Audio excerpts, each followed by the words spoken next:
दोस्तों मैं विकास आपके अपने यूट्यूब चैनल विकास ऑनलाइन एजुकेशन में स्वागत करता हूं। तो चलिए आज हम लोग एक शानदार जानदार और एक जबरदस्त सेशन देखते हैं जो कि होगी क्लास 10th के मॉडल टेस्ट पेपर के क्वेश्चनों पर आधारित।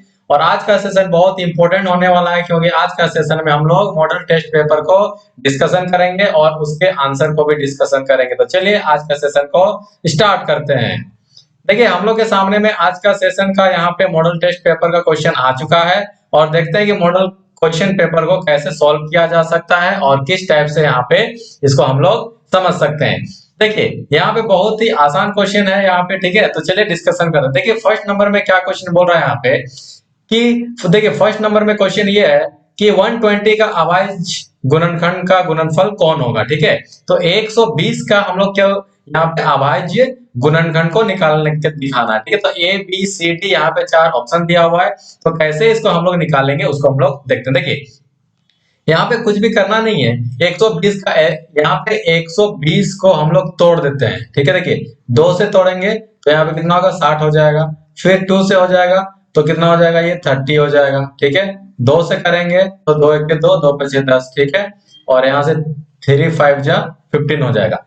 तो यहां तक समझ में आ जाता है बात ना। तो यहां से क्या होगा 2 गुना 2 गुना 2 गुना यहाँ से कितना होगा 3 गुना 5। तो अब देखने वाली बात ये है हम लोग के सामने में कि 2 कितना बार आ रहा है 1 2 3, यानी कि 2 का पावर यहाँ पे 3 लिख सकते हैं, गुना यहाँ पे कितना है यानी कि 3 गुना 5, ठीक है। अब देखिए तो 2 का पावर 3 गुना 3, 2 का पावर 3 गुना 5 कहाँ पे है, यहाँ से देखिए 2 का पावर 3 गुना 5, ठीक है। देखिए यहाँ पे तो सेकंड आंसर इसका हो जाएगा, ठीक है। देखिए यहाँ पे हम लोग के सामने में क्या है, तो यहाँ पे देखिए हम लोग के सामने में ये चीज हो जाता है 2 का पावर 3 गुना 5, 2 का पावर 3 गुना 5। देखिए यहाँ पे क्या है कि फर्स्ट ऑप्शन में भी वही चीज देकर रखा हुआ है, सेकंड ऑप्शन में भी देकर रखा हुआ है, तो मेरे ख्याल से यहाँ पे कुछ दूसरा होना चाहिए, लेकिन आंसर जो है 120 का क्या होगा 2 का पावर 3, ठीक है, गुना 3 गुना 5, ठीक है। ये हम लोग का करेक्ट आंसर हो जाएगा, है ना। चलिए हो गया। चलिए अब यहाँ पे क्या बोल रहा है, सेकंड नंबर का क्वेश्चन को देखते हैं। किसी बहुपद में ध्यान से देखिएगा कि बहुपद px के लिए y इक्वल टू px का ग्राफ नीचे आकृति में दिया हुआ है। तो ग्राफ से बहुपद क्या निकालना है कि px के शून्यकों की संख्या क्या होगी। देखिए यहाँ पे फिगर हम लोग के सामने में दे करके रखा हुआ है, ठीक है। अब यहाँ पे शून्यकों किसका निकालना है, px का। आई बात समझ में। तो देखिए फिगर में देखिए कि ये हो गया हम लोग का x और ये हो जाएगा हम लोग के सामने में y। तो x एक्सिस में, x अक्ष में ये जो लाइन है, कर्व जो है, कितना बार बिंदु को यहाँ पे टच कर रहा है, ठीक है, यानी कितना इसका जीरो होगा। तो देखिए x अक्ष में एक बार बिंदु को टच कर रहा है और दूसरा बार देखिए यहाँ पे ये टच कर रहा है। तो x का यानी कि यहाँ पे शून्यकों का कितना हो जाएगा, शून्य की संख्या कितना हो जाएगा, शून्य का संख्या यहाँ पे हो जाएगा, शून्य का संख्या हो जाएगा 2। क्यों, क्योंकि x अक्ष में कितना बार इसको टच कर रहा है, देखिए एक बार और ये 2 बार, ठीक है। तो शून्य का संख्या कितना हो जाएगा 2 हो जाएगा, यानी कि थर्ड आंसर इसका हो जाएगा। अगर क्वेश्चन में अगर यही चीज अगर देख रखता कि y अक्ष में, ठीक है, अगर हम लोग के सामने में देता कि नहीं x के जगह पे अगर y दे देता, तो हम लोग क्या करते कि y अक्ष में जितना बार यहाँ पे ये जो लाइन टच कर रहा है उतना बार इसका शून्य हो जाता। तो कितना बार टच कर रहा है यहाँ पे y अक्ष में, एक बार, तो यहाँ पे क्या हो जाएगा एक इसका शून्य का संख्या हो जाएगा। आई बात समझ में, ठीक है। तो लेकिन अभी हम लोग को x अक्ष में पूछा है, तो हम लोग का x अक्ष में जानकारी देंगे। तो आप लोग y अक्ष वाले को भी समझ लीजिए कि जितना बार वो टच होगा, ठीक है, उतना उसका जीरो हो जाएगा, ठीक है। चलिए यहाँ तो कोई दिक्कत, चलिए अब यहाँ तक कोई दिक्कत नहीं है। अब देखिए थर्ड नंबर का क्वेश्चन क्या बोलता है कि निम्न में से द्विघात समीकरण कौन है, निम्न में से द्विघात समीकरण कौन है। तो यहाँ पे हम लोग क्या करेंगे ना कि क्वेश्चन को सॉल्व कर लेंगे, ठीक है। तो चलिए क्वेश्चन को हम लोग यहाँ पे सॉल्व कर लेते हैं और कैसे ये क्या होता है उसको हम लोग देखते हैं, ठीक है। देखिए हम लोग क्वेश्चन को सॉल्व करते हैं और देखते हैं कि द्विघात समीकरण वहां पे है या नहीं है, ठीक है। चलिए देखते हैं इसको, है ना। चलिए सॉल्व करके देखते हैं इसको। देखिए फर्स्ट क्वेश्चन नंबर 1 यहाँ पे क्या हो जाएगा, फर्स्ट नंबर क्वेश्चन, तो x + 1 का क्या हो जाएगा स्क्वायर इक्वल टू यहाँ से कितना होगा 2x-3। तो देखिए a प्लस बी का होल स्क्वायर में जाएगा तो ये क्या हो जाएगा a square plus B square plus 2ab यानी कि 2x, और यहां से क्या हो जाएगा, ये हो जाएगा 2x-6। देखिए 2x से 2x कट जाएगा तो यहां से क्या हो जाएगा x स्क्वायर, इसको लेकर आइए तो ये हो जाएगा इधर से 7। तो देखिए क्या ये द्विघात समीकरण है कि नहीं है ना। तो देखिए द्विघात समीकरण के लिए होने के लिए क्या चाहिए हम लोग के सामने में, ax स्क्वायर प्लस bx और ये कांस्टेंट टर्म यानी अचर संख्या। अगर इस फॉर्मेट में कोई भी आपका समीकरण दिखता है तो ये आपका क्या हो जाएगा, द्विघात समीकरण हो जाएगा। ठीक है, तो देखिए यहाँ पे ये द्विघात समीकरण है, तो फर्स्ट वाला तो यहाँ पे द्विघात समीकरण हो जाता है। ठीक है, फर्स्ट वाला द्विघात समीकरण यहाँ पे हो जाता है, और देखते हैं कि इसको हम लोग सेकंड वाले क्वेश्चन को भी यहाँ पे सॉल्व करके देखते हैं कि ये द्विघात समीकरण में है या नहीं है।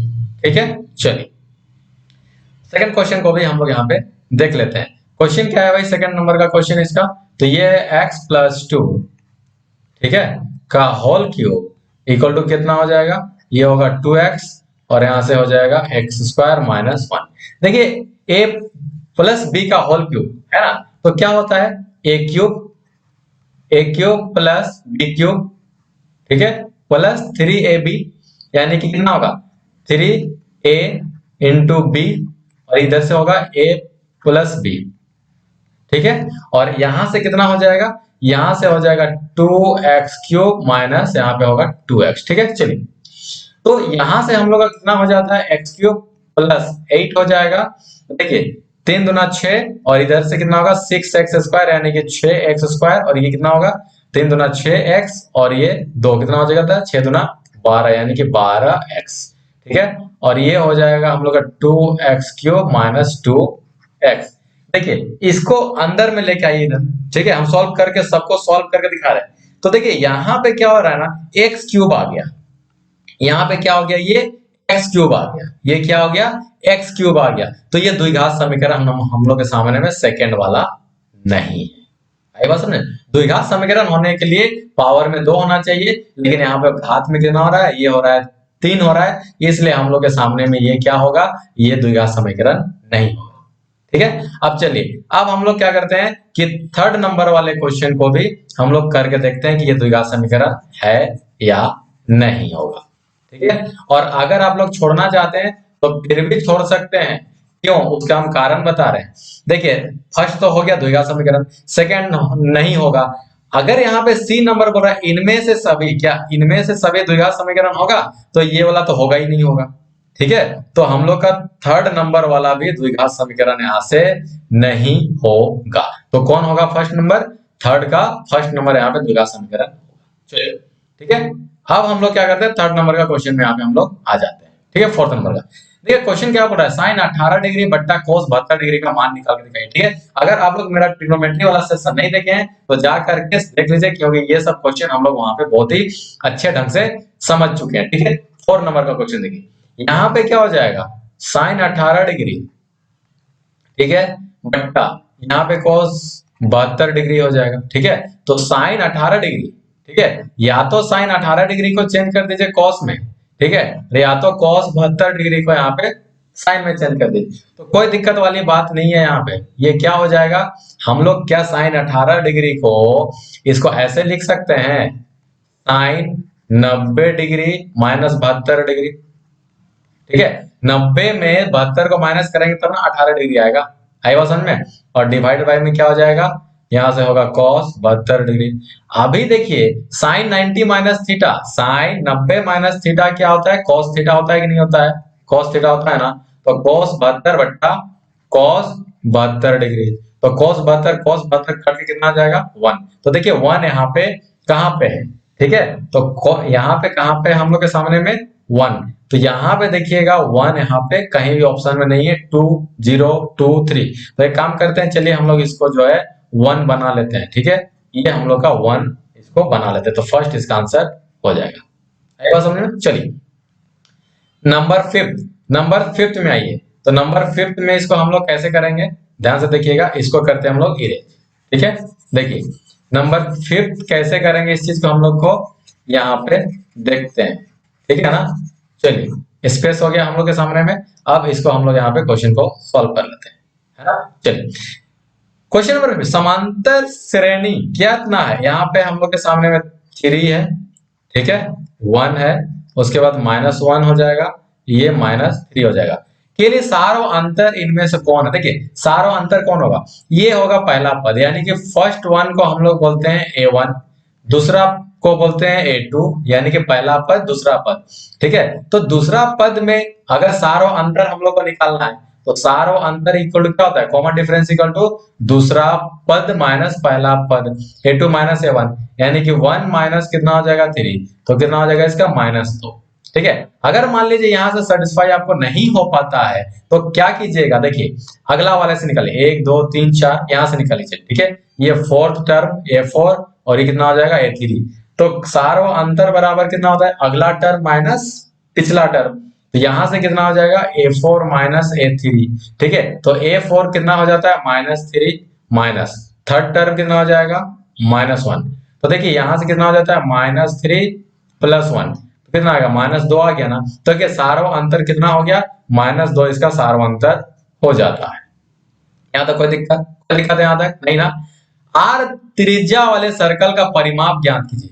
तो देखिए यहाँ पे कुछ भी नहीं क्वेश्चन बोल रहा है, हम लोग के सामने में एक क्या दिया हुआ है, सर्कल को बना लेते हैं। चलिए इसका रेडियस कितना हो जाएगा, आर हो जाएगा, तो इसका परिमाप क्या होगा, तो परिमाप कितना होगा 2 पाई आर, यही ना बोल रहा है परिमाप, यानी परिमाप 2 पाई आर, ठीक है। तो देखिए यहाँ पे 2 पाई आर हो जाएगा, ठीक है, इसका परिमाप 2 पाई आर हो जाएगा। यहाँ तक कोई दिक्कत नहीं ना, हम डिटेल्स में समझाने का कोशिश किए हैं। चलिए देखिए हम लोग के सामने में यहाँ पे 7 नंबर आ गया।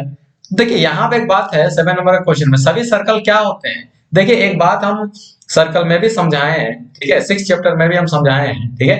देखिए सभी सर्कल क्या होता है, देखिए ये क्या हो जाएगा, एक सर्कल छोटा बना लिए, दूसरा को बड़ा बना लिए, तीसरा को उससे भी बड़ा बना लिए, लेकिन इस सब का सबका रेडियस तो अलग अलग होगा ना, सबका रेडियस अलग अलग होगा, त्रिज्या अलग अलग होगा, लेकिन सभी क्या होगा, समरूप होगा, समरूप यानी एक जैसा दिखने वाला, ठीक है। तो सभी सर्कल क्या हो जाएगा, यहाँ पे ये हो जाएगा समरूप, कोई दिक्कत नहीं ना।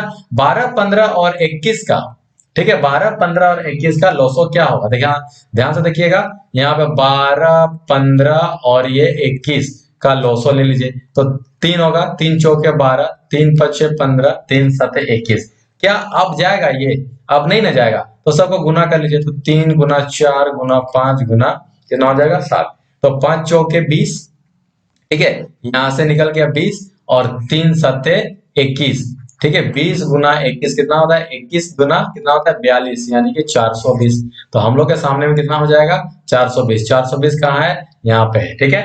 चलिए अब हम लोग यहाँ पे क्या कर लेते हैं, यहाँ पे अब नेक्स्ट क्वेश्चन को हम लोग सॉल्व करते हैं, ठीक है। चलिए तो सेकंड क्वेश्चन हम लोग के सामने में कितना 9 नंबर का क्वेश्चन को हम लोग यहाँ पे सॉल्व कर लेते हैं, ठीक है। चलिए इसको हम लोग यहाँ से रिमूव कर लेते हैं और उसके बाद हम लोग सॉल्व करेंगे 9 नंबर का क्वेश्चन, ठीक है। यहाँ तक कोई चलिए द्विघात बहुपद क्या होगा, ठीक है, द्विघात बहुपद क्या होगा जिनका शून्यकों का योगफल, यानी कि शून्यकों का योगफल यानी अल्फा प्लस बीटा, यानी कितना दिया हुआ है 1, ठीक है, और गुणनफल यानी कि गुणनफल देके रखा हुआ है 1, ठीक है।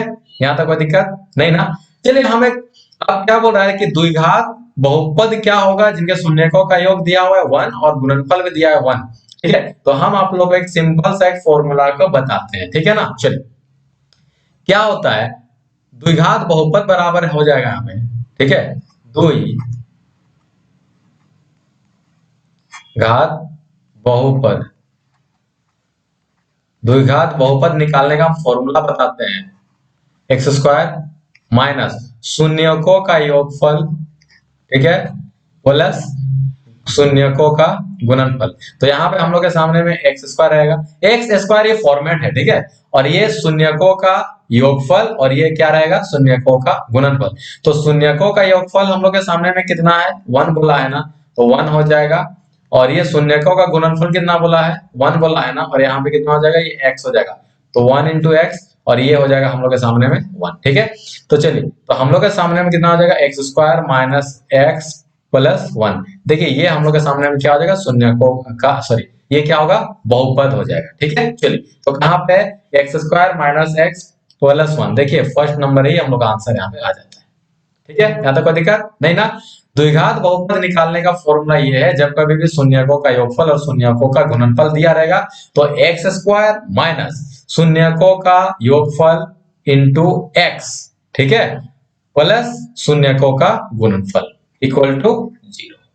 आएगा समझ में? ये हम लोग का द्विघात बहुपद निकालने का शॉर्टकट सा फॉर्मूला है। ठीक है, चलिए अब चलते हैं हम लोग 10 नंबर का क्वेश्चन में। यहाँ पे 10 नंबर का क्वेश्चन में क्या बोल रहा है? 10 नंबर का क्वेश्चन में हम लोग के सामने में क्या देकर रखा हुआ है? देखिए एक क्वेश्चन यहाँ पे देकर रखा हुआ है, क्या देकर रखा हुआ है?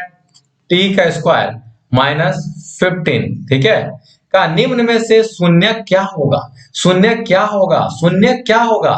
देखिए ये फॉर्मेट में नहीं है, तो इस टाइप का क्वेश्चन को हम लोग को सॉल्व कैसे किया जाता है, ठीक है, इसका शून्य हम लोग निकालते हैं, तो कुछ दिक्कत वाली बात नहीं, इसको हम लोग 0 ले लेते हैं। तो अब इसको क्या करेंगे हम लोग कि ये तो ऑलरेडी स्क्वायर है, माइनस ये 15 का स्क्वायर कीजिए। 15 को मतलब ऐसा क्या करेंगे स्क्वायर जो कि 15 का 15 ही रहना चाहिए। तो हम लोग क्या करते हैं, यहाँ पे ये रूट लगा देते हैं और इसमें 15, ठीक है, और ये स्क्वायर हो गया, इक्वल टू क्या हो जाएगा, यहाँ से 0 हो गया, ठीक है ना। तो अब देखिएगा रूट भी लगाएं स्क्वायर भी लगाएं तो स्क्वायर और रूट कट जाएगा, जहां से चले थे हम लोग पहुंच जाएंगे। लेकिन ये कहां पे अब आएगा? ऐसा करने से क्या होगा, हम लोग का कुछ भी इफेक्ट नहीं होगा, ठीक है। अब क्या होगा, यहाँ से ए स्क्वायर माइनस बी स्क्वायर का फॉर्मूला जा रहा है, तो ए स्क्वायर माइनस बी स्क्वायर का फॉर्मूला आप लोग जानते हैं क्या होता है? ए स्क्वायर माइनस बी स्क्वायर का फॉर्मूला क्या होता है? ये होता है ए प्लस बी इंटू इंटू क्या हो जाएगा, ए माइनस बी, ठीक है। तो देखिए यहां से होगा ए प्लस बी, ठीक है, इंटू ए माइनस बी, यानी कि ए माइनस बी, ठीक है, इक्वल टू 0। तो अब क्या करेंगे हम लोग, एक बार a प्लस बी को लेंगे, ठीक है, और एक बार क्या करेंगे, a माइनस बी को लेंगे।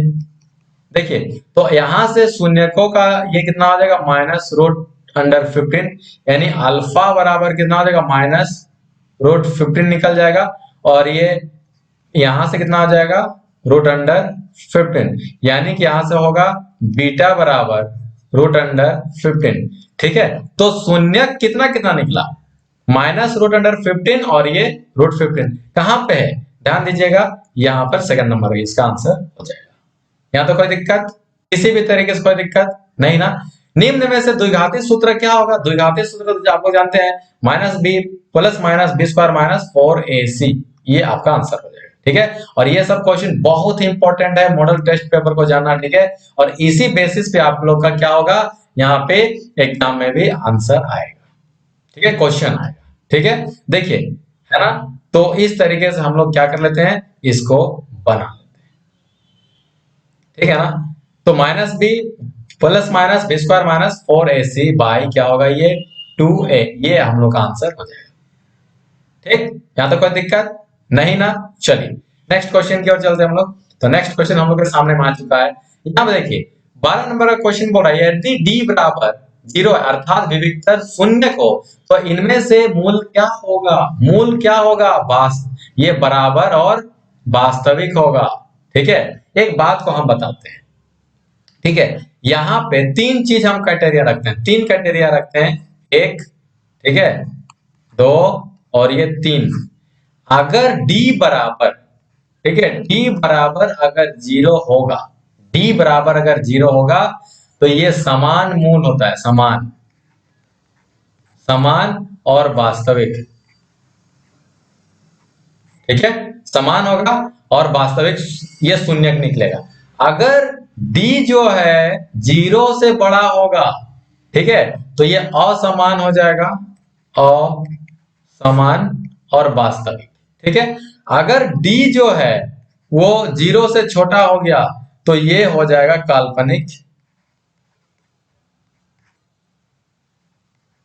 काल्पनिक, ठीक है। इसका आंसर निकाल पाना ये पॉसिबल नहीं होगा। फिर से बता रहे हैं, d बराबर अगर 0 आ जाता है, आखिर यहाँ पे विविक्तर बराबर क्या होता है, ये होता है बी स्क्वायर माइनस 4ac, ठीक है ना, बी स्क्वायर माइनस 4ac, तो ये यहां से डी स्क्वायर, ठीक है, डी स्क्वायर बराबर बी स्क्वायर माइनस 4ac, तो ये d बराबर क्या हो जाएगा, यहां से हम लोग इसको रूट ले लेते हैं, ठीक है ना।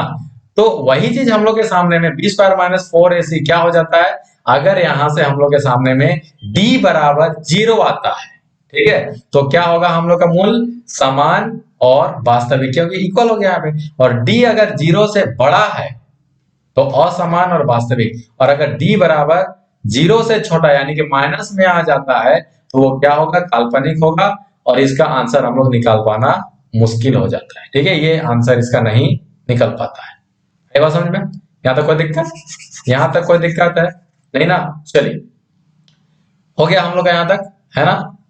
ठीक है, चलिए अब आते हैं 13 नंबर। ठीक है ना? अब आते हैं, यदि कर्ण स्क्वायर बराबर लंब स्क्वायर जोड़ आधार स्क्वायर हो तो वो कैसा त्रिभुज है? कैसा त्रिभुज? आप लोग भी जानते ही हैं कैसा त्रिभुज होगा। ठीक है, ध्यान से देखिएगा, ये इस तरीके से हम लोग के सामने में यहाँ पे ये 90 डिग्री हो जाएगा, ये हो जाएगा ए बी और ये सी। तो इसको बोलते हैं हम लोग कर्ण, इसको बोलेंगे लंब और इसको बोलेंगे आधार। तो कर्ण स्क्वायर बराबर लंब स्क्वायर जोड़ आधार स्क्वायर कब होता है? जब ये 90 डिग्री का त्रिभुज ये बनेगा, ये तब जाकर के ऐसा होगा। तो समबाहु होगा? नहीं होगा। विषमबाहु होगा? नहीं होगा। समद्विबाहु होगा? नहीं होगा। तो ये किसमें होगा? समकोण त्रिभुज ये होगा, तभी जाकर के ये रूल जो है फॉलो यहाँ पे होता है। कोई दिक्कत है यहाँ तक? चलिए, यहाँ तो कोई दिक्कत नहीं ना है। देखिए, अब हम लोग चलते हैं नेक्स्ट क्वेश्चन में। ठीक है, और इसको हम लोग रिमूव कर देते हैं, यहाँ पे हम लोग कुछ लिखेंगे। इतना बात तो समझ में आ रहा है ना? अगर समझ में आ रहा है तो जरूर कमेंट कीजिए और दोस्तों तक शेयर कीजिए और चैनल को सब्सक्राइब कर लीजिए। ठीक है, चलिए अब हम बताते हैं नेक्स्ट क्वेश्चन। देखिए, यहाँ पे दो बिंदु, मान लीजिए कि यहाँ पे एक बिंदु, हम यहाँ पे सिर्फ सॉल्यूशन ही नहीं बता रहे हैं, सॉल्यूशन के साथ में उसका डिटेल्स भी बता रहे हैं कि ये आता कैसे है। ठीक है, तो दो बिंदु ए और बी है, यहाँ पे ए बिंदु यहाँ पे है, बी बिंदु यहाँ पे है। ठीक है, ए बिंदु ये रहा और ये बी बिंदु रहा। दोनों का निर्देशांक, इसका निर्देशांक x1 है और y1 है, इसका निर्देशांक कितना हो जाएगा, x2 और y2 हो जाएगा। इतना बस समझ में आ रहा है। लेकिन ए बी का दूरी क्या होगा? ठीक है, बीच की दूरी, यानी ए और बी का बीच का दूरी क्या हो जाएगा? तो ए बी का बीच का दूरी जब कभी भी निकालते हैं तो दूरी सूत्र से निकालते हैं। तो दूरी सूत्र का क्या हो जाएगा? ये हो जाएगा रूट अंडर, ठीक है, x2 माइनस x1 का होल स्क्वायर प्लस यहां से क्या हो जाएगा, ये हो जाएगा y2 माइनस y1 का होल स्क्वायर। ये वाला कहां पे है? वही इसका आंसर हो जाएगा। देखिए, यहाँ पे फर्स्ट नंबर में देखिए y2 माइनस y1, हमको लग रहा है कि यहाँ पे x2 होना चाहिए, 1 का जगह पे ये x2 होना चाहिए। ठीक है, x2 माइनस x1 का whole square plus y2 minus y1 का होल स्क्वायर। ठीक है, यहाँ पे देखिए, ये तो होगा ही नहीं, सेकंड नंबर के पॉजिटिव है। ठीक है, यहाँ से देखिएगा x2 माइनस x1 का होल स्क्वायर, ये तो माइनस हो जा रहा है, ये भी नहीं होगा यहाँ पे। यहाँ पे देखिए x2 माइनस x1, ठीक है, यहाँ पे होल स्क्वायर नहीं है, ये भी नहीं होगा। तो हम लोग के सामने में एक ही बन जाता है, इसको करेक्शन थोड़ा सा कर लेते हैं। हम लोग का मेन आंसर ये होगा x2 माइनस x1 का whole square root under x2 minus x1 का whole square plus y2 minus y1 का होल स्क्वायर। ठीक है, आई बात समझ में आता? चलिए, अब यहाँ पे क्या होता है, साइन 30 डिग्री का मान क्या होता है? तो साइन 30 डिग्री का मान कितना होता है? 1/2। कोई दिक्कत है नहीं ना? चलिए, sine 90 minus theta equal to क्या होता है? Sine 90 minus theta cot theta होता है। ठीक है, देखिए सॉरी, कॉस थीटा होता है। Sine 90 minus theta equal to cos theta. ठीक है, वही बोल रहे थे लेकिन बोला गया उल्टा। ठीक है, कॉस थीटा। ठीक है, अगर आप लोग ट्रिग्नोमेट्री वाला सेशन मेरा अगर नहीं देखे हैं तो जाकर के देख लीजिए, बहुत ही डिटेल्स में वहां पे समझाया गया है। ठीक है, चलिए 17 नंबर हम लोग देखते हैं। तो 17 नंबर क्या हो जाएगा? यहाँ पे क्या होता है, एक घन है। ठीक है, एक घन है, इस तरीके से कुछ हम लोग के सामने में क्या हो जाएगा, यहाँ पे कुछ इस तरीके से हम लोग के सामने में एक घन हो जाता है। ठीक है, तो घन हो जाता है, इस तरीके से हम लोग के सामने में यहाँ पे घन हो जाता है। इसका भुजा कितना देख रखा है? इसका भुजा देख रखा है a।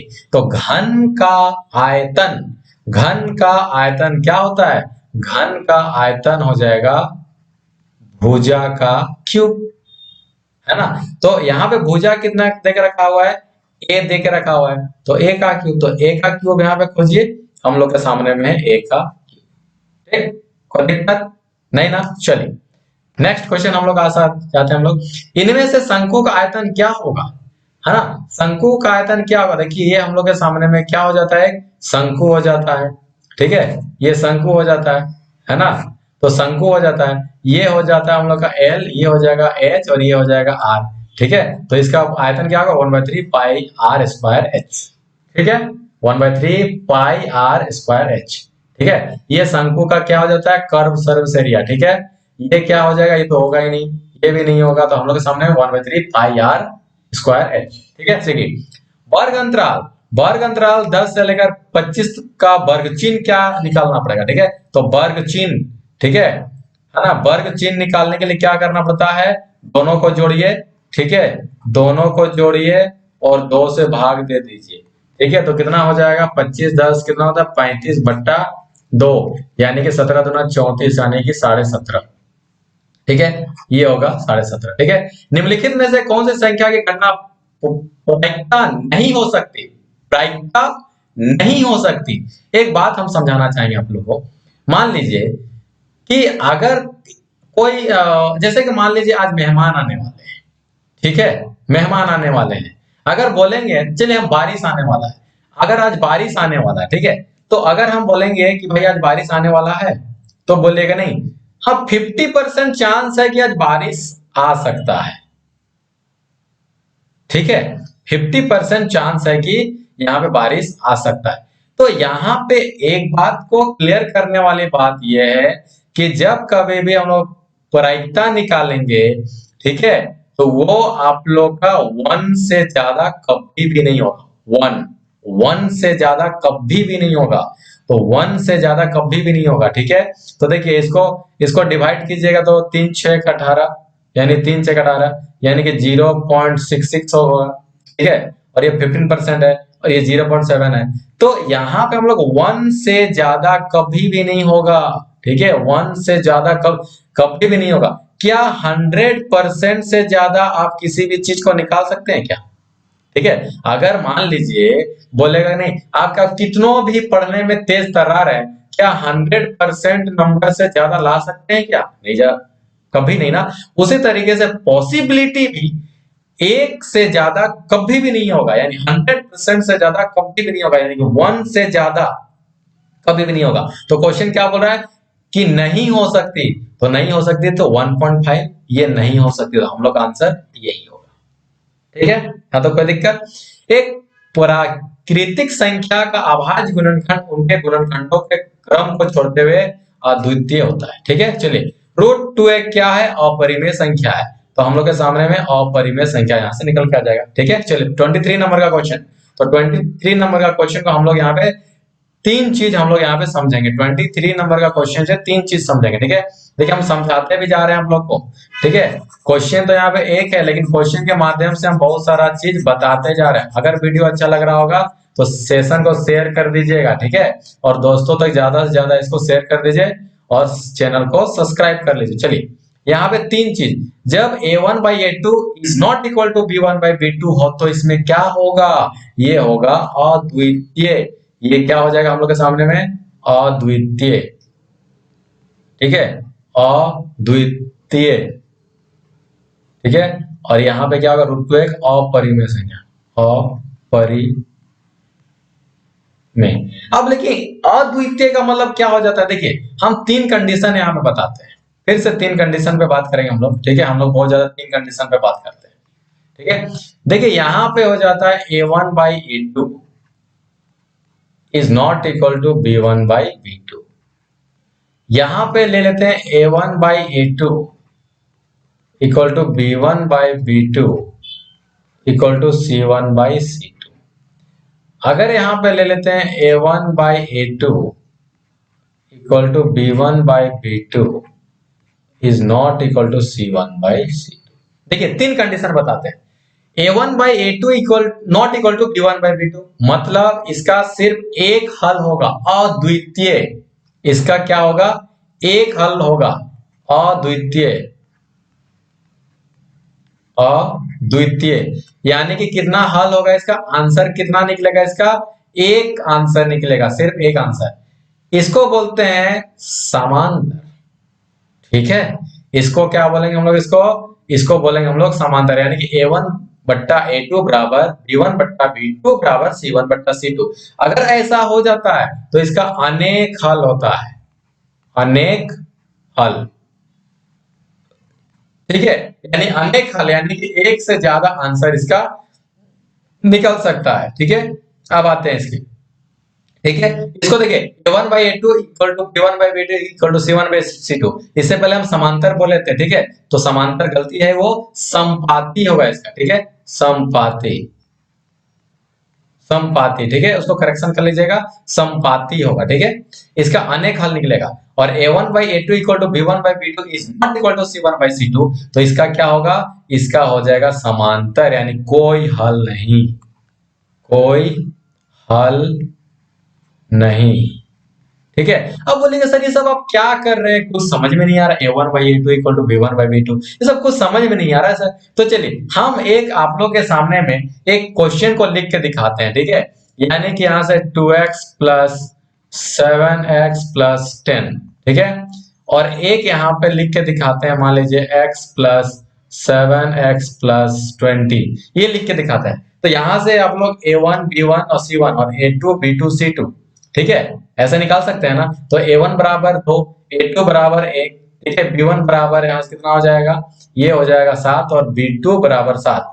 तो जब ये सब फॉर्मूला हम लोग रखेंगे, देखिए हम रख के भी दिखा दे रहे हैं, ठीक है।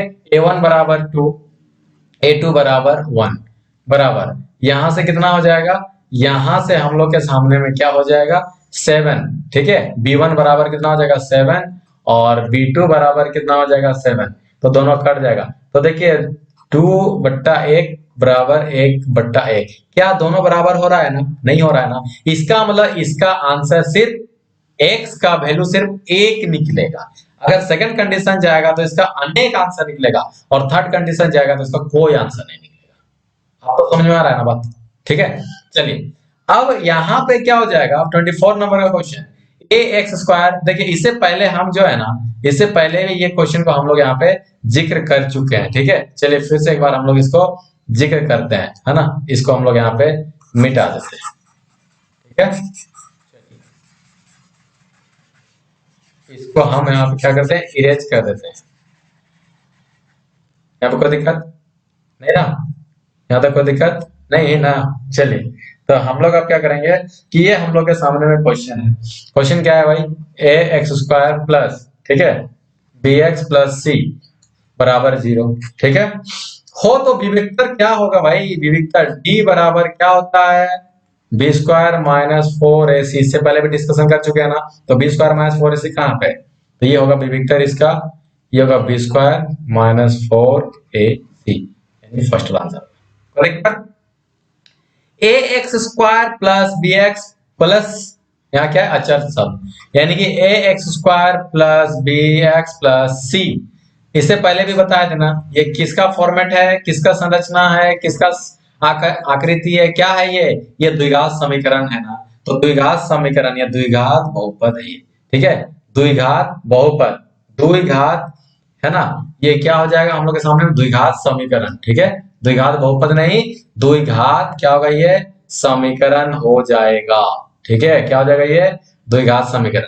ये हम लोग के सामने में ये क्या, जैसे कि हम लोग यहाँ पे लिख रहे हैं, ठीक है, यानी कि यहाँ पे हम लोग लिख रहे हैं, है ना। ये हम लोग यहाँ पे लिख रहे हैं, तो ये क्या है, द्विघात समीकरण है ना। ये द्विघात समीकरण है कि नहीं है ना।